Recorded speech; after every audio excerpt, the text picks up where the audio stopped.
পশ্চিমবঙ্গে একজন নেত্রী আছেন, পশ্চিমবঙ্গের মুখ্যমন্ত্রী।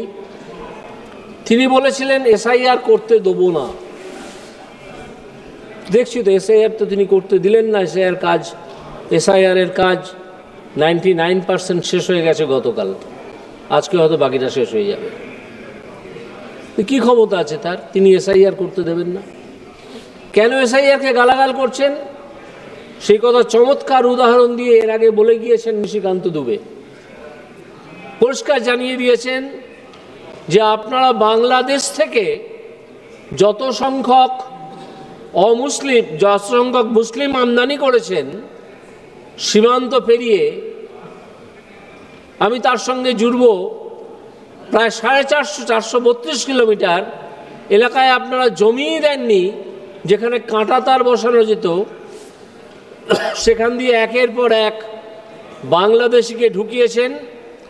এখানে নকল ভোটার কার্ড, আধার কার্ড, রেশন কার্ড, যা যা কার্ড হয় সব ছেপেছেন। ছেপে তাদেরকে নাগরিক বলে প্রতিপন্ন করার চেষ্টা করেছেন। আজকে তারা, স্পিকার মহোদয়, আমি তো আপনাকে উদ্দেশ্য করেই বলছি, তারা তো অনেকেই স্বরূপনগর বলে একটা জায়গা থেকে পালিয়েছেন। স্বরূপনগর থেকে পালিয়ে চলে গেছেন, যেখান থেকে এসেছিলেন সেখানে আরো পালাচ্ছেন। গতকাল পর্যন্ত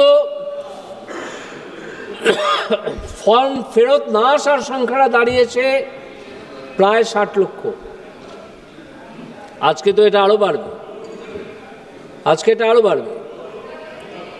আপনারা এমন এসআইআর করলেন কিছু ভোট কেন্দ্রে, যে 408খানা ভোট কেন্দ্রকে বলা হতে লাগলো অমৃত ভোট কেন্দ্র, যেখানে জন্মালে নাকি আর মারা যায় না। যেই একজন আইএএস অফিসার গণেশ কুমার সেখানে পাঠালেন, বা ইলেকশন কমিশন সেখানে পাঠালেন, সেটা ধাপে ধাপে কমতে লাগলো, কমে দাঁড়ালো 2।